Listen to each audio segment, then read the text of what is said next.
Welcome to Conversations with LSN Tap, where we meet interesting people and hear how they are increasing access to justice through technology.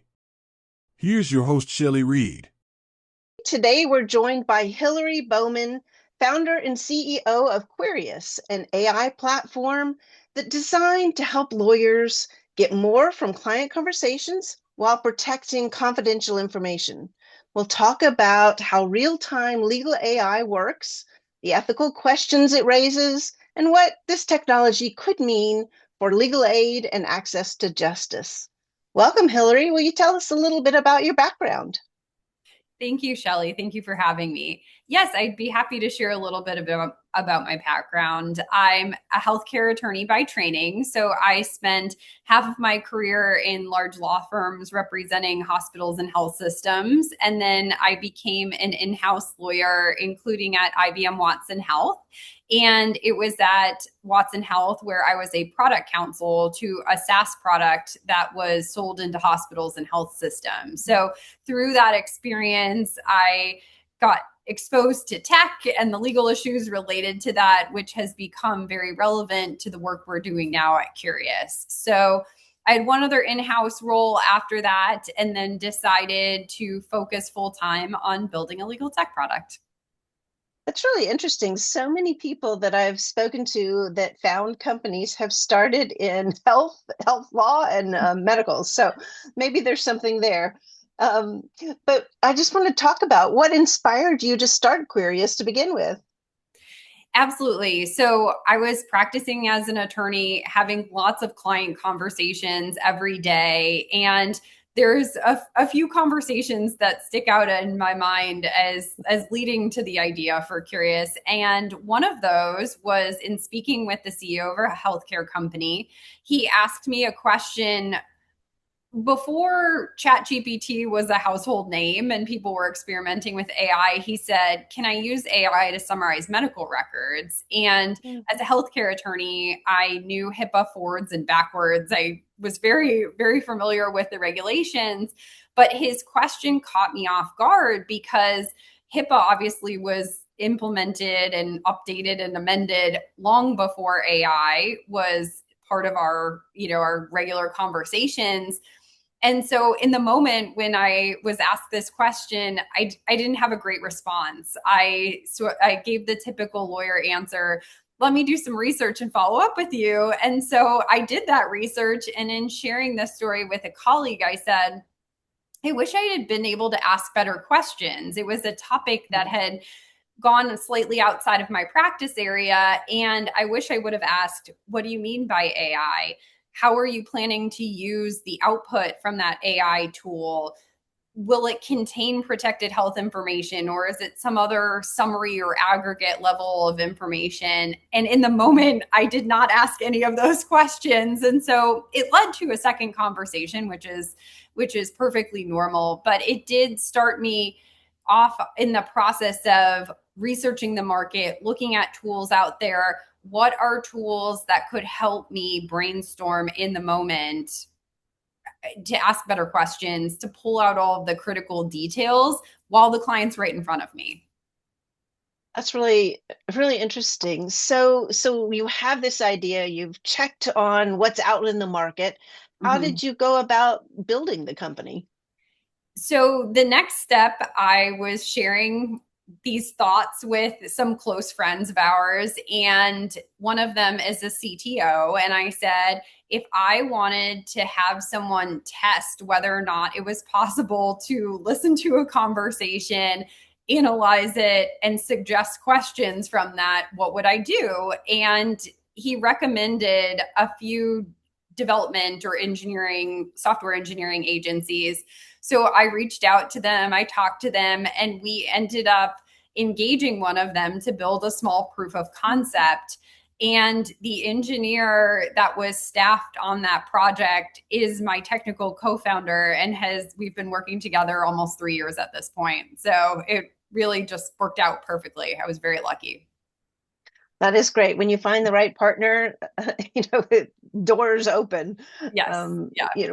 with a lot of work, but, Yes. uh, so I understand that you participated in my favorite part of ABA Tech Show, the pitch competition back in 2025. How Yes. did that go, and what has been the result of that? Yes. So we won the ABA pitch competition, and that was really our commercial launch into the market. So we had been in stealth mode. We were playing with different versions of Querious. An early one was very focused on all the Microsoft suite of products, but then we had to expand. So yeah, the ABA Tech Show was really, okay, we are in the market. It is a product you can go and sign up for on our website. So that was a really exciting moment. It was also the first time that we started talking about legal conversational intelligence, a tool that would help you analyze and manage the complexities of client conversations. And we've gone on to be recognized by other organizations as well, which has been really exciting, and really appreciate the interest that folks have had in what we're building. So we've talked about a lot of the positive things, but what are some of the challenges that you faced along the way? Absolutely. So, from a technical standpoint, it was really difficult to build a product in the beginning that could accommodate all of the unique technical requirements of attorneys. So everyone talks about tech stack. What's a tech stack?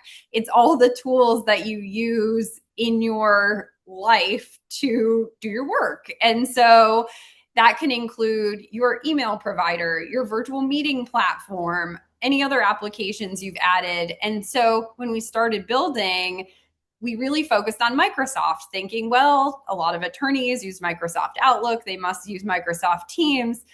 But what we quickly realized is that beta version could only take us so far, because there's the firm that uses Microsoft Outlook with Zoom, or there's the firm that has Google email and uses Google Meet. And so the technical challenge of building a product that can work with Microsoft Teams, Zoom, Google Meet, and both of the accompanying email providers, really, we quickly found out how much work that was going to be, but we've done it and we are integrated into all of that. So I would say that was the first technical challenge. The other ethical or even emotional challenge of getting people to adopt this product early on is the privacy aspect of this. So when I first told some of my friends who are attorneys that I wanted to build this tool to listen to conversations, they were like, "You're going to put what in your client conversations? Like, are you crazy? No one's ever going to allow that."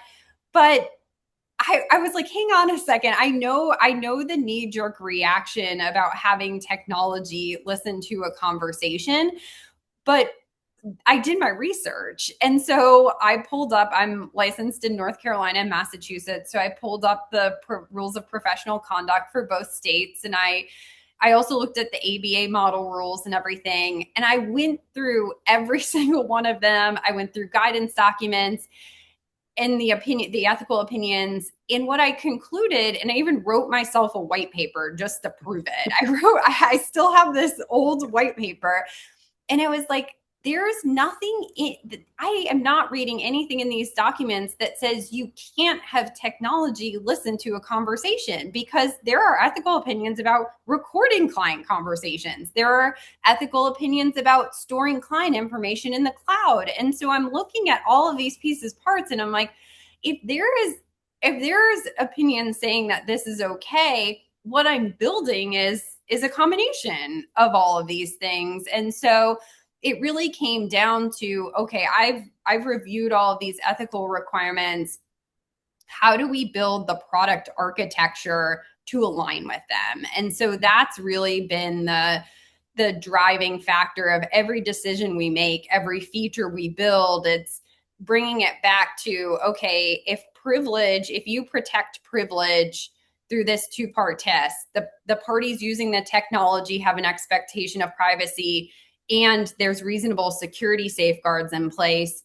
We're always focused on what are those reasonable security safeguards, and that's what drives how we build our product.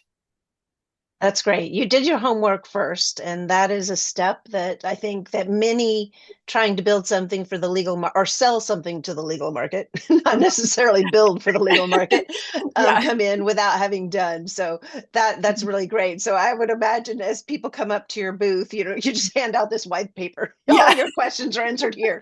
Yeah. Yep. Oh gosh. So let's dig in, start digging in a little bit more. We know there's a problem Mhm. with when you have an interview with a client.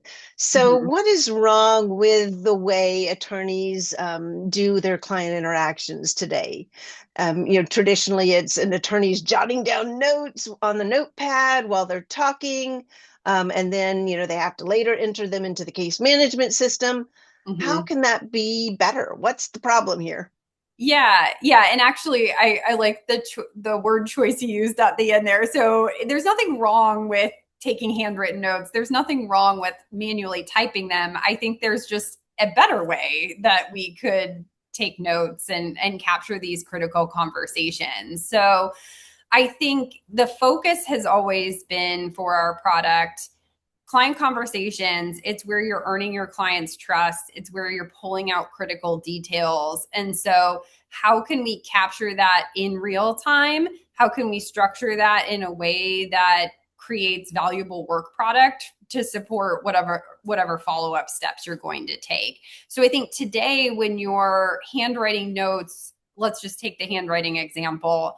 There's you can do it quickly in the moment while you're having a conversation. I think one of the challenges is, you're kind of looking down or maybe looking away from the client. You're missing out on the eye contact, which is the first thing. And after the conversation, I think the bigger challenge with that is it's completely unorganized, right? Clients don't speak in a linear, organized fashion. At least the clients I interacted with, they were moving a million miles an hour and they were talking about this and they were like, oh, by the way, I forgot to mention that. And so they're all over the place. And your notes then reflect the chaos of a client conversation. So I think the challenge of the handwritten notes is you don't have a great roadmap for what to do next. You might have all the critical details, but then you have to spend time organizing them. With typewritten notes, I think you can certainly improve some of that organization with other tools that are available. I just think with typing, it's that same challenge. It takes you away from being really present with the client. And so the goal of our product has been get the benefit of the note taking, the organization, the summarization, while also having the benefit again of having a natural conversation. And I've actually been so happy without saying that to users. It was actually in a pilot with North Carolina, the legal aid of North Carolina, that someone said to us, I can finally just focus on the client. It's been years, right? I'm taking handwritten notes. And she just said, like, it's been years since I've just been able to look at the client. And so that to me was the ultimate success. And I think that's really important because when a client comes to an attorney's office, they want to feel heard. So if Mm-hmm. an client, I mean, if an attorney is pounding on their keyboard or head down taking Mm-hmm. notes, that's not building a relationship with that client. So to be Right. able to make eye contact and to without even getting into what Querious is doing in the background. Right. It's a step forward in um, client interaction and building that relationship with our client. Yes. So we kind of hinted at it. So let's Yeah. start digging into how Querious works and what the Mhm. benefits are for users. Absolutely. So there's a few parts to the product. The first is when you are in a conversation, whether it's taking place in a virtual conversation like Zoom or Teams, or you're on a phone, Curious is listening to the audio from your conversation and analyzing it for what are potential follow-up questions you could ask, or what are legal issues that are being raised by the conversation. So in real time, it's a brainstorming tool, and we provide those prompts to the attorney. Only the attorney sees it. in a little sidebar that you can have open on your computer or just right next to the faces in a virtual meeting. And those prompts help you brainstorm how to pull out all of the critical details in a conversation. So that's what's happening in real time. After the conversation, attorneys receive a structured, detailed set of notes with an overview, a recap of the facts, a summary and detailed view of the issues, and then follow-up tasks. So that document can be used, you can download it as Word or PDF, you can have it emailed to you, you can copy paste parts of it into a practice management tool, and we do have integrations with Clio, Smokeball, and ADM MyCase today. Awesome. So earlier you mentioned the phrase legal conversational intelligence, and in fact, you've trademarked that phrase. Can you go into a little bit more about what that means? Absolutely. So the idea behind legal conversational intelligence is how can we take complex conversations and organize the substance of it, really pull out what are the critical issues, what are the areas of risk for this client, and then produce it in a format that attorneys can easily use to do their follow-up work. Because what I have found is that there's lots of tools on the market, general purpose AI tools. There's a transcription tool right here in Zoom, right, that we could turn on and summarize our conversations. But those general purpose tools, putting all the privacy and security considerations aside, as a functional tool, they really listen to the whole conversation and reduce it to fewer words. But that doesn't work for an attorney. You have to understand what is the substance of the conversation, what is more important or less important about a legal conversation in order to have notes that are beneficial to an attorney. And so that's what's happening behind the scenes. We're really analyzing it, trying to figure out what is the point of this conversation? What are the more important issues? What are the less important issues? So when we produce those notes, it's focused or produced through the lens of what an attorney needs to do their work. So we've talked about the end product, but actually during the conversation, Querious is on the ball, then helping the attorney. So how does Querious help during the conversation? What does an attorney see while using Querious during a client meeting? Absolutely. So the real-time analysis of the conversation, I'll address the product architecture first. So at first, we're just listening to the audio from the conversation. We do have to transcribe the conversation in parts. We never create a full audio file or transcription of the entire conversation. And in doing that, we then feed it through different large language models that are privately deployed in our secure cloud environment. So it's a series of large language models that work together to say, okay, here's parts of a conversation. What are the most important topics within this topic? What are potential legal issues? What are follow-up questions? You can kind of see a funnel, right? It gets narrower and narrower as it goes on. And so it's lots of different large language models working in concert to say, okay, what's happening in this conversation? What should be the next step, or what could be a helpful question to ask next? So that's how the product architecture works in real time. What the attorney sees in real time is two tabs. So one tab is called the admin tab. That tab, if you don't plan anything ahead of time, just produces, here's some follow-up questions that you could ask in the moment. And they just appear every so often throughout the conversation based on where the conversation is going. There's also a feature where you can plan questions ahead of time.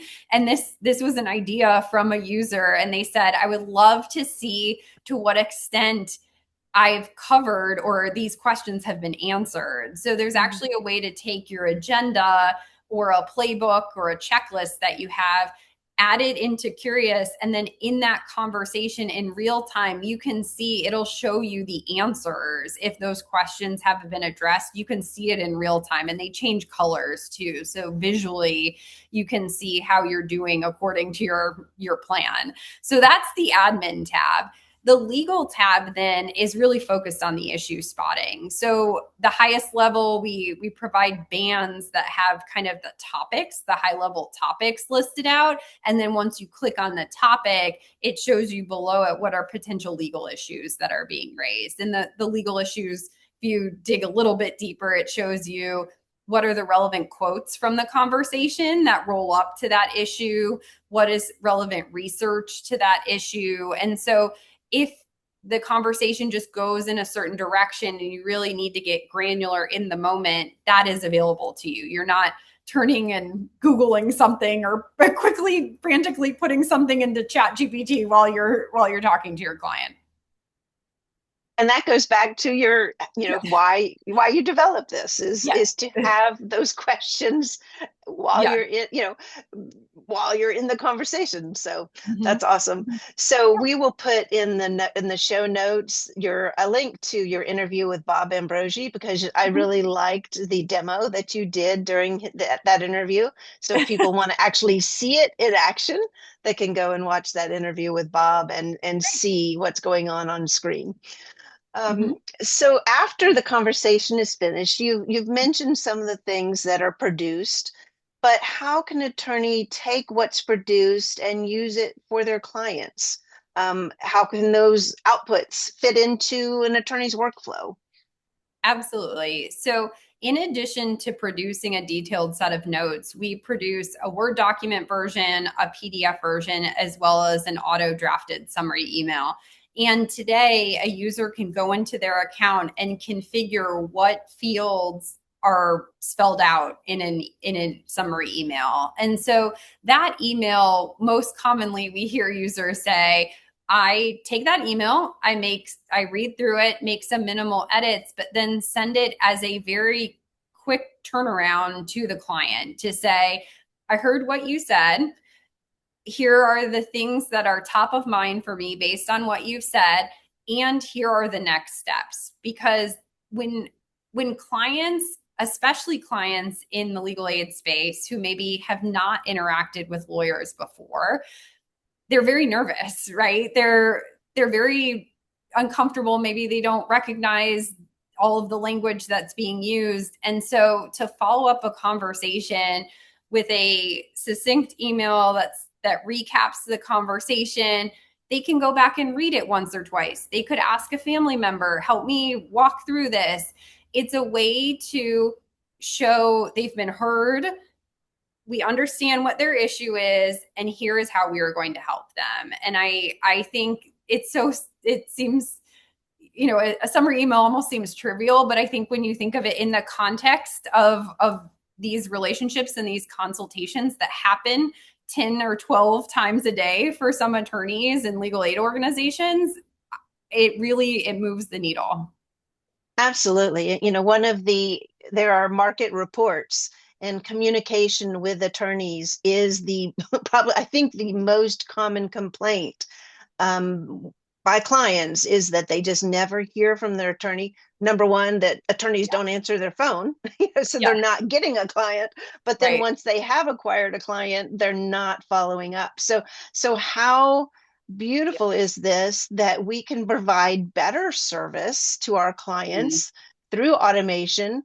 Sending that email is maybe something that attorneys aren't doing that we very easily could do with tools like this. That's awesome. Yeah. So before we have these conversations with our clients, what should attorneys be telling the clients before using any AI tool during a conversation? Do they need to obtain consent?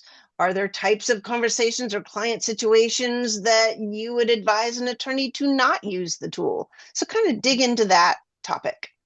Yeah, absolutely. So I think the question really centers around the rule of professional conduct about communication. So if you dig into what that rule means at the ABA level or at the state level, it's really talking about transparency. And it can be transparency with how you're representing that client, but it in the technology space, it's transparency about what technology you're using to represent that client. And so AI tools, you really have to think about what is the specific use case? How are you using that in representation? And will it be transparent to the client that you're using it? And in a lot of cases, the answer is probably no. Ours is a unique tool in that if you're in a virtual meeting, it shows up to the meeting and it's very transparent. That's on purpose. We have disclosure language that we're in the meeting, we're listening to your conversation, we're not recording it. And if you don't feel comfortable, please let us know. We'll take it out of the meeting. So we've really leaned into that transparency, just knowing the rules of professional conduct.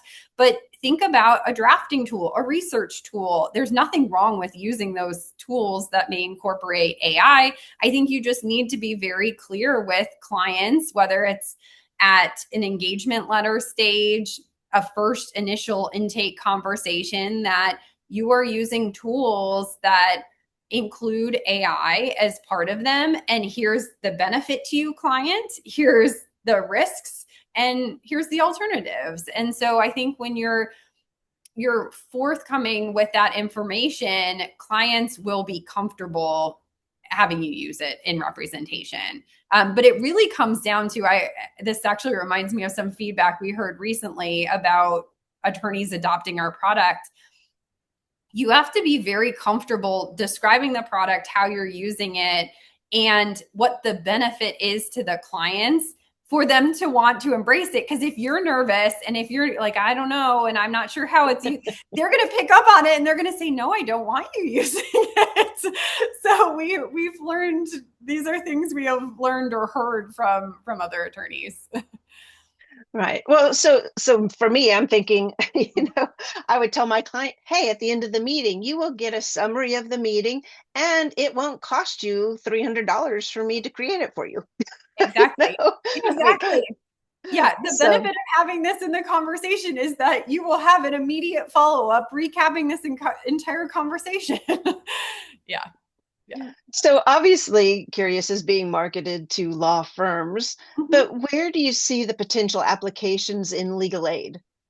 Absolutely. So I think one of the reasons why Curious is such a good fit in legal aid organizations is because the core delivery mechanism of advice in legal aid organizations is the consultation, right? It starts with someone calling legal aid saying, I have this problem. Is this something you can help with? So it starts with a conversation, and then the referral goes to potentially an attorney if that's something within the legal aid organization's ability to support clients. And so that leads to another conversation, and there could be follow-up conversations if you need more information. And so from what I know in working with other legal aid organizations, is so much of the core way that legal aid organizations deliver advice, deliver services, is through a conversation. And so our tool supports that, enhances that, but it doesn't replace that human connection. It is never intended to be an AI chatbot that people talk to from the website. Those can be valuable in other ways, but our tool is to facilitate the core part of how you deliver device or deliver advice. It's helping build the relationship, you Yes, know? exactly. So that's awesome. Yep. So we've talked a little bit about what's happening during the meeting. Mhm. And so I want to talk about what information is retained after a conversation. Do you have audio that's stored somewhere? Is there a complete transcript? I think you've mentioned that during the conversation, but let's be really clear for the listener. Can you explain what information is being processed, what's retained, and for how long? Absolutely. So I'll walk through the process, the product architecture, and talk about each stage. So we listen to the audio from the conversation. Before we ever analyze it for legal issues, we do two things by default. So we pull out personal information, and we also, by default, you can turn this part off.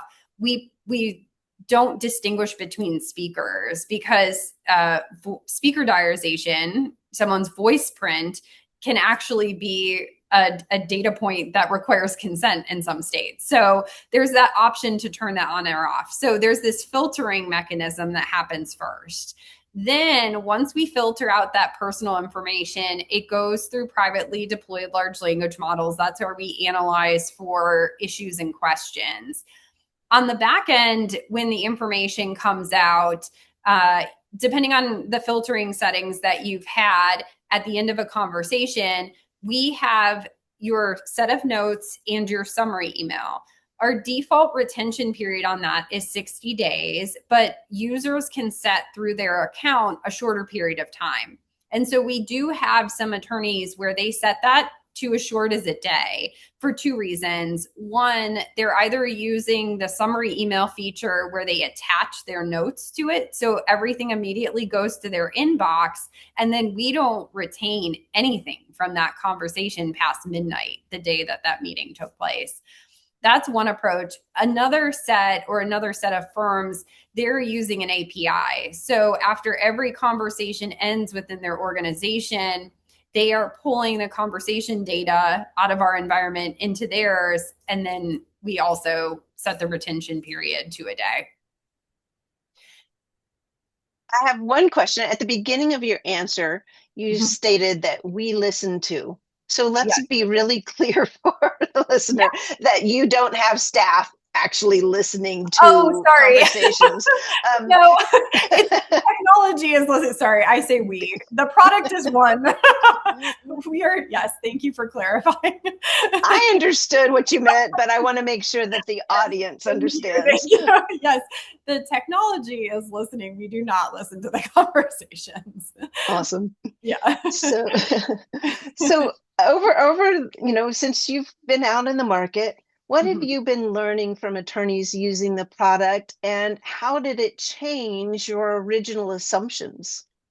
Absolutely. So I think what we learned, or what became very apparent about putting Querious in the hands of lots of different attorneys, is that every practice area focuses on different features. And by that, I mean, some practice areas, and I'm thinking the ones that help with wills, trusts, and estates or family law, they're very focused on, I need all of the details, all of the personal information. Give me every last word that someone said in an intake conversation, because those are critical details that are needed to draft documents afterwards. So what we found there is they are the practice areas that are turning off the filtering. They want a full transcript. And so we had to add features to accommodate that. So that's one approach. Another different approach is, for a regulatory attorney or transactional attorney, the issue spotting can actually be more valuable, especially for attorneys that have a very general practice. So we work with corporate attorneys or attorneys that really just see a variety of legal issues. And so that real-time issue spotting of, well, I might know these certain areas really well, but it's really helpful to kind of brainstorm in the moment. Oh, there was a tax issue that was addressed by something the client said. We've heard people say that, like, I just have it up kind of in my peripheral vision, and I can see when something is, oh, okay, let me tell the client I'm going to do more research on that. Something you've said has raised this other issue. I want you to know that I noticed it, and I'm going to have follow-up work. So it's really interesting. I think I knew that every attorney has a unique practice area. I knew that, but I think it just further emphasizes when we see attorneys interact with the product, everyone focuses on a different part of it, which is cool. It leads to more ideas. And anecdotally, we know Yeah. that clients that come into legal aid organizations have multiple problems where the emerging one is just maybe a symptom of a greater issue. So can you Right. think about a client sitting with a legal aid attorney and they're talking, and then all of a sudden the attorney says, "Oh, I see that this could be an issue. Let me do some more research." And the client is like, "What? I didn't even know I had that problem." Um, Yeah. so I think that that is absolutely a benefit to a to using a product like this, that you can actually solve more problems than what the Mhm. client came in for. So I think that that's fantastic. Yeah. So how do you measure the impact of Curious? You Mhm. started out with a story by an attorney in Legal Aid of North Carolina, but are there other fun success stories? Absolutely. So we have a firm, about a 40 attorney firm that adopted Curious earlier this year. And the goal was just to support the attorneys in real time, use the core product. What we noticed and what the managing partner shared with us very early on after adoption was the handoff benefit. So what was happening in this firm is they would have receptionists answer the phone, kind of do the initial triage, and then hand off that information to an attorney who would do a consultation. And then maybe there was one follow-up conversation, or it was essentially written work that would close out the matter. And it's a general purpose, very broad practice that the firm manages. And what they found is that because the receptionist, because of that initial intake conversation, was more productive, there were better notes. The handoff to the attorney meant the attorney was spending less time getting up to speed on the client's matter.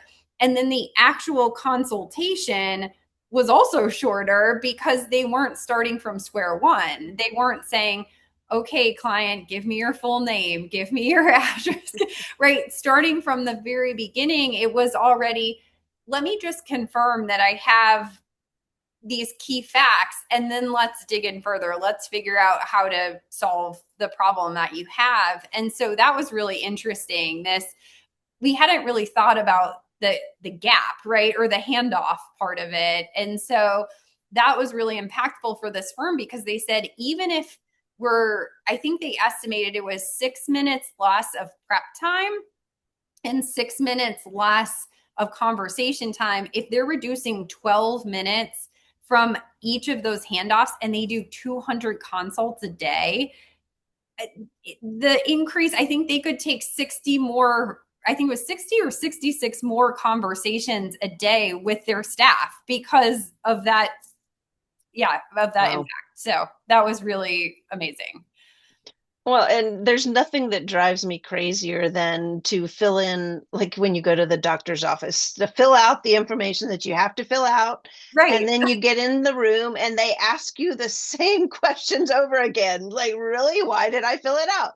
So I absolutely am on board with this. If attorneys will actually use it, and this Yeah. firm is doing that and saving that time, that is awesome, but making a better impression on their client at the same time. So Yeah. super. Yeah. No, you've touched on, which we instinctively know that this is going to help customer satisfaction. We need the hard data, but that is absolutely where this firm sees this trend, yeah, going. Beautiful. I'll get their name later because if I, Yeah. I'm joking, but um, Yeah. what are your goals and visions for the future of Curious? Yeah, our goal is to continue building a legal conversational intelligence tool that can help all attorneys, whether they're practicing in legal aid organizations or they're practicing in a really niche practice area of a larger law firm. I think what we've been so proud of is that this is a tool that a lot of different attorneys with different practices can pick up and use. And so that's the goal. It's not to just help a particular area of the legal industry. It's, I think, a tool that can really equalize, really give everyone the opportunity to manage complex conversations and reduce the admin work from that, right? Reduce the time that you're organizing notes or recapping a conversation so that everyone can focus on higher value legal work, right? Thinking through what are the legal issues? How does this affect my client? And how do I minimize that? How do I solve, the issues that they've raised? That's really great. So you know your product best. What is one question that you wish was asked in interviews? I think the question is, what makes Querious? Why should I take a look at Querious when there's thousands of legal tech tools out there available? I think for us to stand out, I think that's the question that I would love people to consider to ask. And the reason why I think you should try our product is that it is a product that was built by attorneys who had the experience of sitting in client conversations, and it has been developed by attorneys who are advisors who sit on a product council that provides ongoing product feedback. And so because of that, I've heard it from existing users that it just has a different feel. The product feels different because it was built by someone who had been in that position before, and lots of attorneys, sorry, not just not just myself, but it has been informed, it has been shaped by people who are using it in client conversations. So we've heard the user interface is pretty intuitive, it's simple, it doesn't have extra details and things like that. It's really just the core functionality, and it seamlessly fits into an attorney's tech stack. I think that is awesome, but I also think that maybe part of your answer is because you also hired experts to bring their expertise in developing the product from that side as well. And that both sides are not always reflected in development of products for the legal market. So I think that is important as well. But yes, absolutely. I love that question and the answer. So how can people learn more, support Querious, and get involved with your mission? Absolutely. So our website is www.querious.ai. If you go to our website, you can read about the product we've been building. You can schedule time with us to see a live demo that's related to your practice area. And we also offer different options. There's a short free trial if you want to give it a little try, or there's also monthly and annual options for a more comprehensive subscription. So we try to meet you where you are and give you a chance to try it out in your practice. I think what's really unique about this product too is that you're not using this in any kind of test environment or sandbox. When people test it out, they're taking it to real client conversations. And so I think that's exciting. And that's why I think the feedback is so helpful, is because, it's not in this hypothetical situation. People really just sign up and take it to their next meeting. And that really just informs where we're taking the product. That's great. Even I can see people being a little bit hesitant. So maybe doing a practice run with other people on staff. If they're not comfortable going right to a client meeting, then get a group of staff people and do a pretend conversation. Do the trial. Awesome. So we've had a great conversation about Querious, and I hope that it drives people to check out your company and the product more. But let's end the conversation with a fun part of what we do every episode. And what is your favorite app right now and why? Or what tech tip do you have for our listeners? So right now, the technology that is top of mind is our Skylight calendar. So this is in my personal life, but it's back to school time, and back to school means there's lots of logistics. And so one of the things that has just helped me manage having a business and having a family and all of the things that go with that is having a way to I can take a school calendar, an activity, some other activity schedule, and email it to the Skylight calendar. And then in our kitchen, there's a frame that has the calendar on it, and it auto populates the meeting invites. And that is how we manage.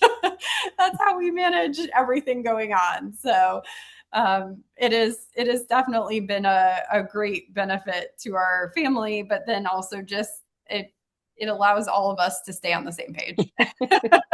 There have been many days I would love to, my son, like, are you working today? Are you not working today? So absolutely, we'll be checking that out. I love that. Well, thank you so much, Hilary. This has been a great conversation. I've enjoyed speaking with you today, and I appreciate you coming and sharing all about Querious with the audience.